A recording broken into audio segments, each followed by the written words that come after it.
Swati Dlamini-Mandela es una joven inspiradora que busca continuar el legado de sus abuelos Nelson y Winnie Mandela como agente de cambio social. Es cofundadora de Long Walk to Freedom, una organización sin fines de lucro que dirige el Mandela Library Container Project, que impactará en más de 60.000 niños al año durante los próximos 15 años. Es editora asociada del libro The Prison Letters of Nelson Mandela, una colección de cartas inéditas que reflejan cómo su abuelo logró mantener y fortalecer sus ideales durante los 27 años que fue retenido como preso político. También es coeditora de 491 Days, el libro escrito por su abuela Winnie, en el que describe las brutalidades que vivió bajo el régimen del Apartheid. XCALA Summit presenta a Swati Dlamini-Mandela. Okay, so first of all, welcome to Uruguay. Thank you. Swati. It's your first time here in Uruguay? Yes, it is. But somehow your family was related with Uruguay and Argentina, isn't it? So my mother is the former ambassador to Buenos Aires, and so she was the commissioner over Uruguay and Paraguay. So she visited Uruguay a few times and always spoke very fondly of the people. And she said it was such a beautiful country, she loved it. Yeah, I'm not going to ask you what do you think about Uruguay, because you arrived last night. We have a terrible weather. Sure. So hopefully tomorrow is going to be much better and you're going to enjoy our country much more than today. So hopefully you will have a great time here. Well, as we have seen in your presentation, you are part of different projects and business ventures, fashion, education, wheelchair projects, profit, non-profit, and how is that you decide to get involved in a new venture? Which are the drivers of your decision when investing money, time, or even reputation? I think I have to feel a passion for the project, and I think I have to feel a passion for the initiative. I typically like to get myself involved in things where I can see longevity and I can see some kind of legacy building for myself and my family. I think continuing the legacy of my family is quite critical to me. So I try to be selective and mindful about causes where I feel like I can make an impact, and also that are close to my heart, because I do believe that if I get myself involved in a project that I believe in, then I think I'll be better placed to make sure that it succeeds.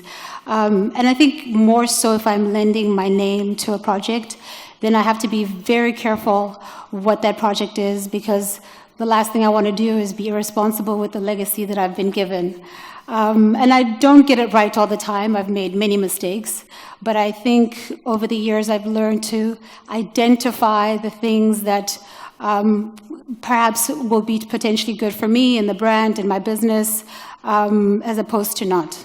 Yeah, actually, talking about your brand, one of your ventures is a fashion brand, actually a luxury fashion brand, Swati by Roy Cascara. And is it connected with your heritage and your legacy, or is it just because you found a business opportunity, or it's because of pleasure? Well, I think it's a little bit of everything. So it was a dream of mine since I was a little girl. I mean, which girl doesn't dream of fashion and clothes and shoes? And, 20 plus years later, I just so happened to align myself with people who I thought were a good fit in terms of our brands. They were a men's business in the luxury space, and they wanted to get into the women's luxury space, and they felt that the two brands would be a good alignment. And so for me, I just was excited at the opportunity, and I felt that it would be a good way to actually just get back into the fashion business. I think in the country it was once a manufacturing hub, but when China came up, a lot of our manufacturing spaces closed down. And so what my business partners had is they had their own manufacturing in the country, they had their own factory, and they had so many things that were attractive to me. I felt if I can ensure that it's made in the country, it's produced in the country, it's designed in the country, then essentially I'm giving jobs and I'm creating opportunities within the country. And that to me was critical and important. And if you had the choice, which woman do you dream of wearing your brand clothes? I mean, who would you like to dress? Michelle Obama. I mean, she's the epitome of style. Okay, so if anybody knows Michelle Obama here, please text her. She may have a free handbag. So, I mean, she's iconic, and I just love what she represents. Have you met her before? Yes, I have. I've been fortunate enough to meet her. Before my grandfather passed away, she came to visit him. And we were all a bit groupie-ish. I mean, we kind of like followed her from the foundation to the house, and we wouldn't leave her alone because, yeah, we were just such in awe of, the first female. What do you admire from Michelle? I just think how she carries herself. She's so graceful, and she's so strong, and she supports her family, and she's a family woman. I love that about her. And I think, when Becoming Michelle, her book came out, and understanding even deeper who she was and just what an incredible woman she is. And she's not just Michelle Obama's wife. She has so much more to offer. And essentially, she's made Obama who he is. And you learn that from her book. So I think she has many qualities that I think women from all walks of life identify with. And I feel she's so down to earth. She doesn't come across as sort of high and mighty. She just seems very accessible and just easy to kind of be around. So she's one of my icons, I must say. So Alejandro Cremades and Madhi Sharma have spent the whole day saying they don't believe in business plans. So I'm not going to ask you which is your business plan, but how would you like to see your brand in the future, in the next? Because you said one of the decisions is to design in the country, but you think of this brand being worldwide, or which is your vision for your brand?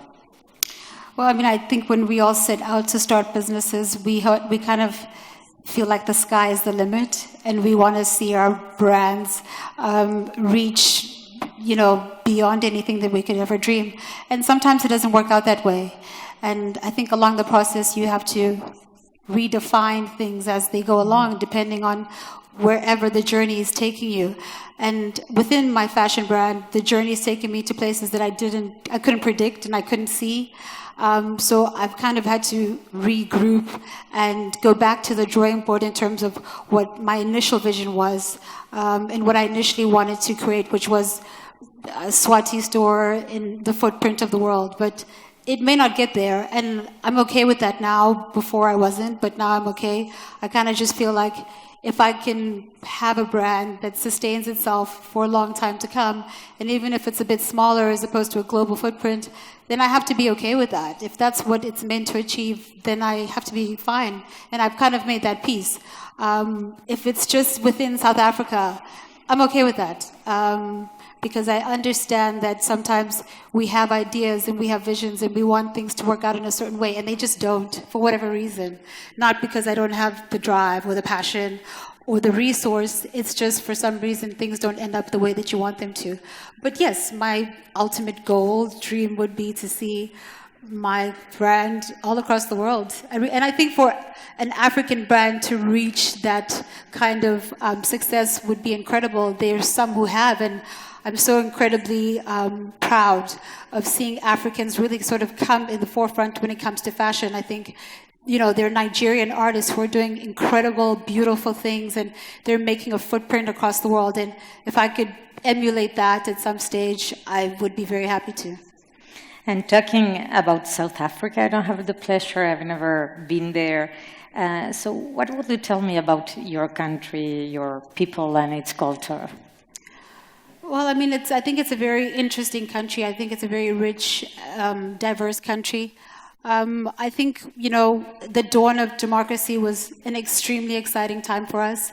And I think because, we had come from such a difficult history that there was so much promise and people were so excited. And here was my grandfather and my grandmother standing beside him who had gone through the worst atrocities to deliver democracy in such a peaceful way. The thing that I think resonates so much with people when it comes to my country is the fact that we were able to deliver democracy in a peaceful way. And I think to see things kind of turn in a different direction now, looking back 25 years. Our democracy is only 25 years, which is not a long time. But I think to see where the state of things are now is a massive letdown to, people like my grandfather who delivered something so amazing. But my grandfather did say, he said, okay, I've delivered political freedom, so it's up to you to deliver social and economic freedom, which is now the new sort of fight that we're fighting now. But I do think that as a country, we've suffered some massive setbacks. I think our politics have impacted on us being able to perhaps even be further than what we are right now. I do say that I think we're in a moment of crisis. I think that there's so many things that are happening at home that are completely worrying. And I think if we don't get out of them now or find solutions that are really impactful and that will really that'll work, then we might just get further into a situation where I'm not sure if we'll ever recover. And is the apartheid really over, or do you think there's still work to be done there? I think the impact of apartheid is not over, and I think that's what we're dealing with now. But I think that in terms of our leadership, taken a particular course and sort of sustained that, post my grandfather, then I think we'd be in a different position now. We are seeing a lot of the things that my grandmother spoke about very often. The fact that if we give up too much and we negotiate too much, that in a couple of years' time, we'll be dealing with half the things that we're dealing with now: service delivery protests, unemployment, lack of jobs. Our education system is still one of the poorest in the world. Gender-based violence, equality of women. I mean, it's just so varied, but it is systemic from the apartheid regime. But I think because we've not properly put, whether it's policies or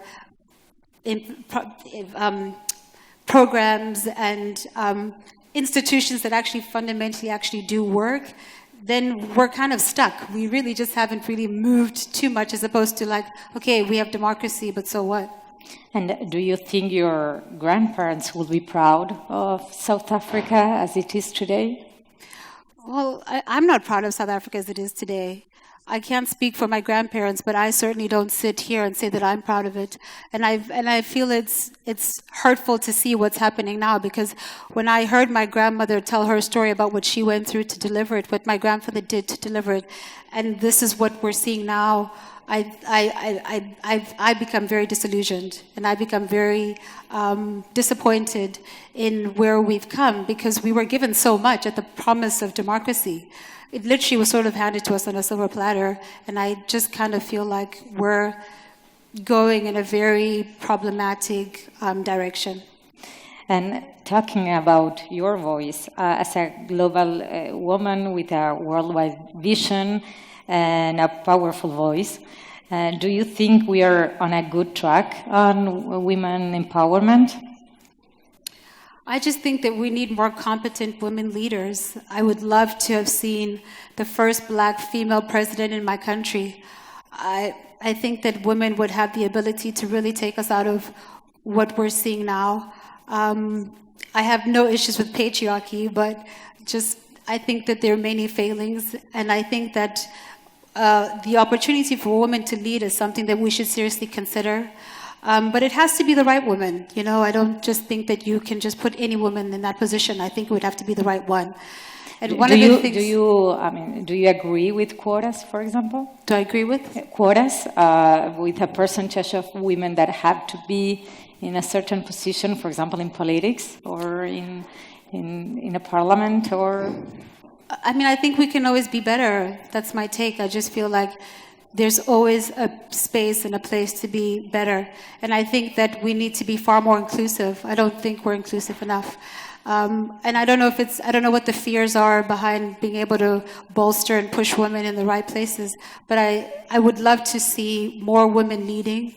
But like I said, I think there's a good representation of women in government right now, but a lot of them have failed. So that's why I say it has to be the right woman. It has to be a competent one. It has to be one that can lead. It has to be one that will deliver and really serve. I think what we're lacking is, leaders who want to serve. I think my grandfather is somebody that people miss so much because he was so selfless and he served, and that's what he was there to do. Yeah, but talking about women empowerment, you are not John Doe or Jean Doe woman. You have a last name that is really powerful and really important. But how hard it has been to be Nelson Mandela's granddaughter, or how much it opened doors to you? It's been a journey to come to where I am now. I, for a long time, didn't want people to know who I was, and I walked around kind of, very, I don't know if shame is the right word, but I just wanted to live my life away from the spotlight of being... Not being Mandela's granddaughter. Yeah, I wanted to be my own person. But I discovered that by running away from who I was, it actually just didn't work for me. And, I think once I learned and I discovered that I had to embrace being part of this family, being part of two icons, and the fact that I don't have to live up to their ideals. I don't have to be them. I don't have to follow in their footsteps. I can choose my own course, my own path. And my grandparents were always very explicit about that. They said, we don't expect you to become the next Winnie or the next Nelson.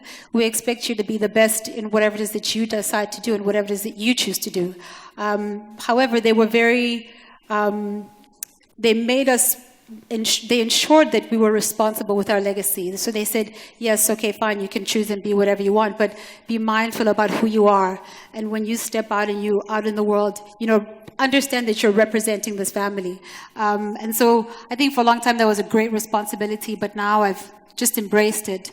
And in embracing it, I've found that I have so much more peace because I just come from an authentic place in terms of I am who I am. I come from these two amazing people. I don't have to be them. I don't want to be them. I can carve my own path and my own journey. But I do have a responsibility to ensure that I look after the legacy. I have to be mindful about the legacy. I have to be mindful about what I do with it. And it matters to me that I see it live on, but in a positive way. It matters to me that I serve. It matters to me that I give back. And it matters to me that people remember my grandmother's name for the next 100 years. I think they'll remember my grandfather. I'm not sure if they'll feel the same way about her, so that matters to me. So I'm extremely, extremely mindful about what I've been given and where I come from. And you're a really young mother of a young girl, 11 years old, and in which things you recognize the influence of your family in the way you raise your girl? Well, she's or the legacy of your family, or you just raise her like being a non-Mandela part of the family? Well, I think she's a very fortunate child because she got to spend some time with her great-grandfather. She got to spend some time with her great-grandmother.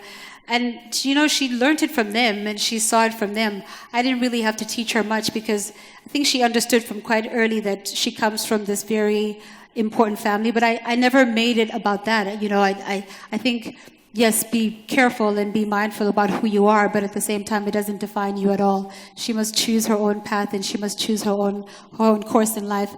But she's an extremely strong child. She comes from a massive family, and we're very supportive of each other, and we rally around each other, and we support each other very much. And I think that gives, all the children in my family the support and the confidence to really be whoever they want to be.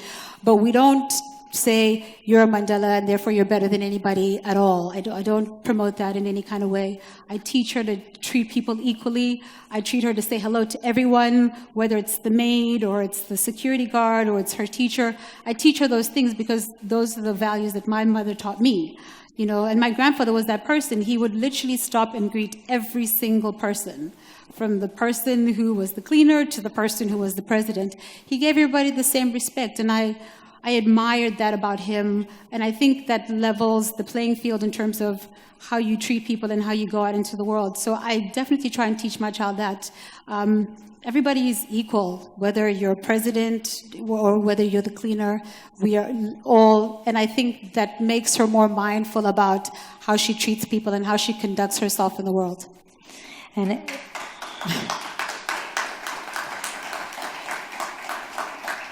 actually, I have to tell everybody, a couple of months ago, I sent you a text inviting you to come to join us for this summit. And you immediately answered with, so nice and so generous with your time. And I mean, you're coming from South Africa. I mean, it's a really long flight. So I can say that this is not only a pitch, this is really true. The way, nobody that you have ever heard my name, and I was like texting the granddaughter of Nelson Mandela, and she answered really, quickly, really nice. So you have the proof. I have the proof that it's There's the proof. that it's not only a storytelling. And you were associate editor of the book, The Prison's Letter of Nelson Mandela, and also the co-editor of the book of your grandmother. What meant to you reviewing so closely the toughest situations of that your grandparents lived? I imagine that must be really hard. Yeah, I couldn't even get through all of it because it just was too painful. I read what I could, and then beyond that, I just couldn't consume it because it was just too painful for me. I literally almost felt like I was in those places, in solitary confinement with her, in prison with my grandfather, and it kind of took me there. But it was such a healing experience for me because I think it gave me such an insight into what they really gave up. I think you hear the stories and you know the story, but I think when you read the words, and it's their words at that time, and I'm a family member, so I'm not just a regular person reading and consuming it, and also just to see the impacts that it's had on family life, and just the type of family life that I had, and the type of family life that my mom and my aunts had, which was abnormal.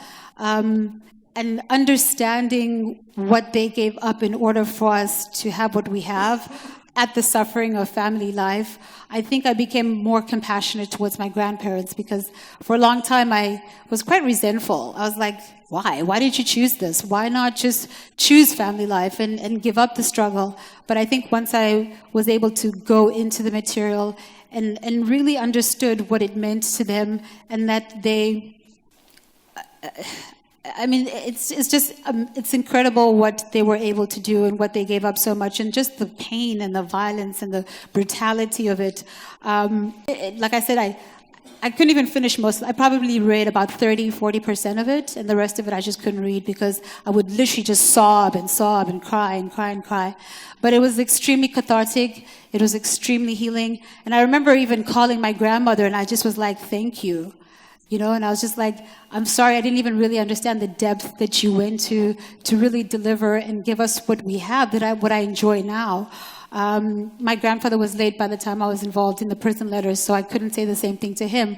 But I think it was a blessing that I was able to pass that message on to my grandmother, just to say, I really understand it, and I really appreciate it, and I thank you so much. And for me, being involved in both of those projects is just furthering their legacy and just ensuring that the story remains and the story is told.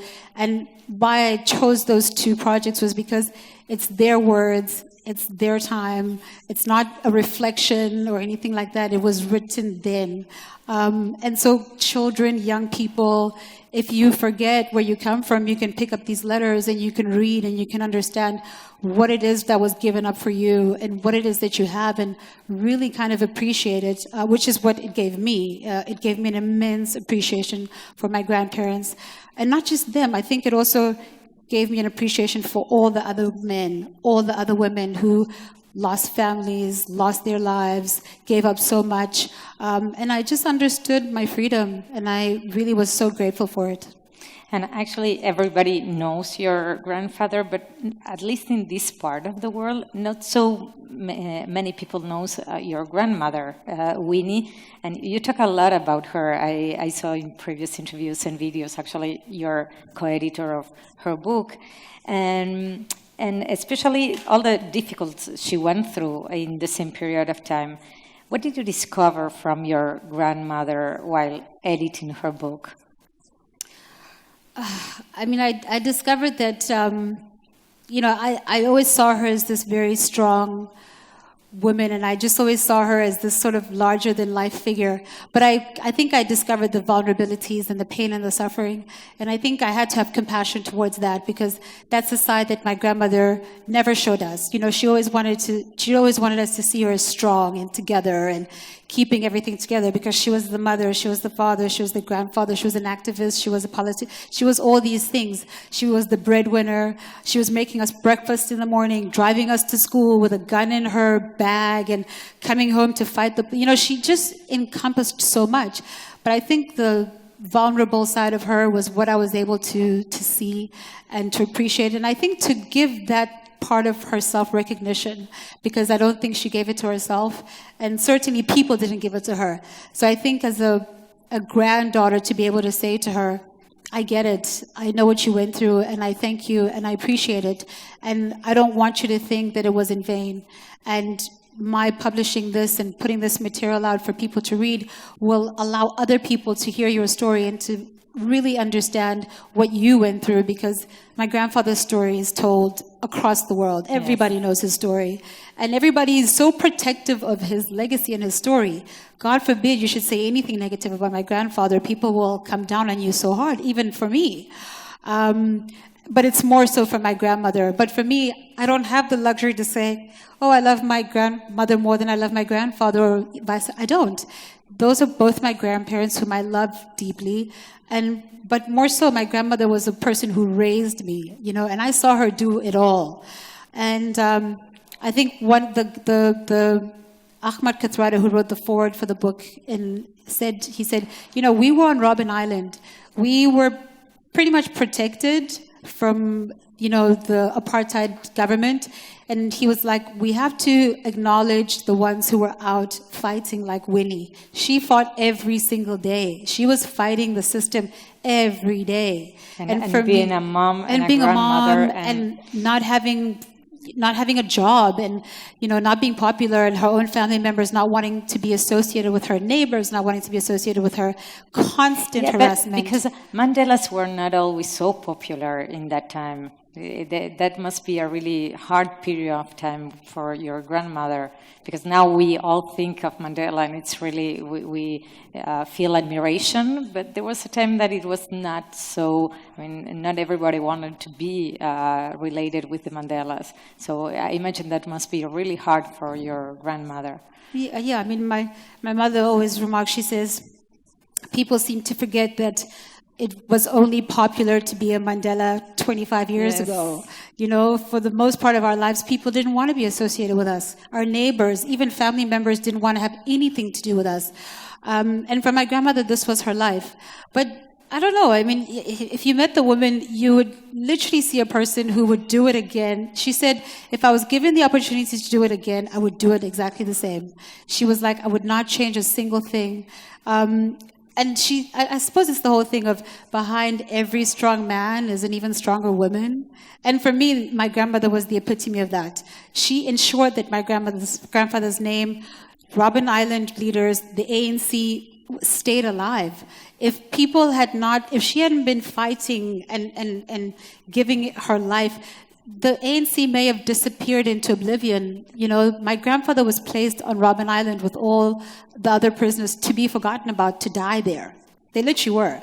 Had it not been for my grandmother, in my opinion, and other people may differ with me, single-handedly, but yes, she had the support of the country and the nation, but she was the face of it then. She was the face of the struggle. And she was like, you will not forget about Nelson, you will not forget about ANC, you will not forget about this country. And she did that, and for me, she delivered that. And I think it's an injustice that we try to erase her from history. Not forget, but erase what her role was. I'm here to make sure that that doesn't happen. And talking about your legacy, you're really passionate about education. What would you love to see from young people? What would you love to see from next generations of entrepreneurs to impact the world? We were talking about impact investing before. What would you love to see in the next generations of entrepreneurs? I think more impact investing. I think serving and being of service. And I think taking up causes that matter to them, but taking up a cause. But I think being persistent and persevering and seeing it through.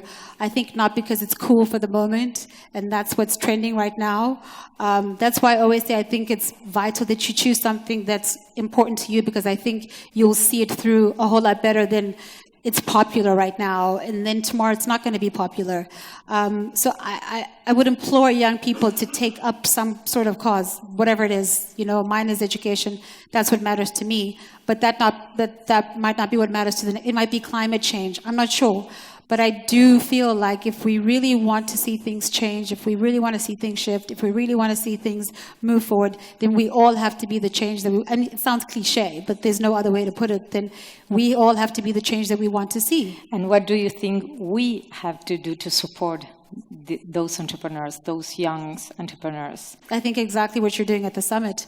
I don't know if you can even do it better than this, or maybe just scale-wise, you can scale it up. But I think this type of summit and this type of work is a critical solution to a problem that I think globally we are facing. We face the same thing at home. We have close to 50% unemployment. And a job summit is not going to solve the problem. Government can't create jobs. Private sector is not creating jobs either. So we have to find more creative ways to ensure that we address unemployment. So I think if myself can come here and I can learn and I can see what you're doing, and if I can take this back home and I can implement it in some sort of way or bridge some kind of gap, then I think that's a fantastic way to solve a problem which here I can see is a success story, and it's actually working. I think we don't need to reinvent the wheel. I think we need to just see best practices that are out there and emulate them. And I don't say that we can plug and play at home. I think we have our challenges, which perhaps I can't foresee this maybe an element of it working, but I think certainly there are many things that I can see that I think we could try and see if we can implement at home. And which is the challenge you have been through you are prouder of? The challenge that I've been through that I'm proud of? Well, I don't know if I'm proud of any of my challenges, other than that they've grown me so much and they've shaped me so much. But I have to say, I think my most profound one was the journey to getting to be who I am. Because from that place, I can be the best of myself. I think if I'm in the world and I don't know who I am, then I'm not serving the world in the best of my ability. I don't believe that, because I did that for so long. And I was kind of like a lost sheep running amok. But I think once I came to a place where I knew who I was, and I navigated my life from an authentic space, and I did the things that mattered to me, not because it was cool or other people told me to do something, then I felt like I was actually, I felt like I just arrived. I'm like, finally I'm here. Finally I'm like a human, and I'm a woman, and I feel good, and I have challenges and complexities, and I don't like to use the word fail, but I was going to ask you about this, which is the failure you will never forget? The failure that I will never forget. Well, you're thinking of, so clearly you forgot. But I try not to dwell. I really don't. I think that every day has challenges. Every day has complexities. Whether it's in my business or in my personal life, or in friendships, or I don't know. There's always going to be some kind of issue or challenge. But I typically try to always see, how can I get through it so that I can be a better person? What's that going to take of me to be a better person? I try to be as introspective as possible most of the time. I don't get it right all the time, but I try to say, okay, what can I learn? What is this going to teach me? What can I do better? What didn't I do right? How can I serve this person better or not? Or how can I ask for what I need from somebody that I'm not getting? So I think it's just being continuously stretching myself so that I can really be the best version of myself. And you have done a lot. You're a really young woman. You have done a lot of things. And what's next now? What's on your to-do list? I don't know about young. I may look it, but in age, I'm not. There's so much. But my grandmother's legacy is vital. It's important to me that I tell her story. It's important that I have a place which I feel memorializes her legacy that people can live in and they can experience. But I also want to be a successful entrepreneur. I want to be a successful businesswoman. I want to leave something that I can be proud of. Do you have plans to enter into politics? Not at the moment. But if I'm called to at the right time, I would consider it, but not at the moment. Why? I don't think it would be the best use of my time now. I feel like I want to be economically free before anything. I would only want to get into politics if I knew I was in it for the right reasons and I knew that I could serve my country to the best of my ability. I serve in my own little way now, my community, but I think there would be so much more of an expectation, and I would want to deliver the best of myself if I got into politics. I wouldn't want to do it as a half measure. I would literally want to make sure that I brought the best of myself so that I could really make a difference in whatever space I would be called to serve in. And we have all this audience that came here today to hear you. What are you expecting from this event? Of course, you came here because of your generosity, but I imagine you have some expectations to come back home with something, an idea, networking, or which are your expectations? How can we be grateful with you? I would hope everybody would get on a plane and come and see South Africa and invest and just, find a way to partner with the country in some form or fashion. I know there's a lot of bad news about South Africa at the moment, and investment is not an attractive proposal for a lot of investors at the moment because there's so many issues that are happening. But I think there's areas in which we can certainly align, where we can collaborate, where we can find ways to bring business into South Africa. I think there's a massive need for it. But for me, I think the entrepreneur space and the angel investing space and the convergence of the two and creating an ecosystem like that at home is something that I'm particularly interested in. And I would love to see something as successful as your summit sort of happen at home. I would love to see that. Well, Swati, thank you very much for your time. And thank you everybody for joining us here. And I mean, it's been a great honor. It's a great honor to have you here. Swati will be with us tomorrow too, so we will have the time to share some time and coffee with you in the next day. Thank you very much. It was a pleasure. Thank you. Thank you.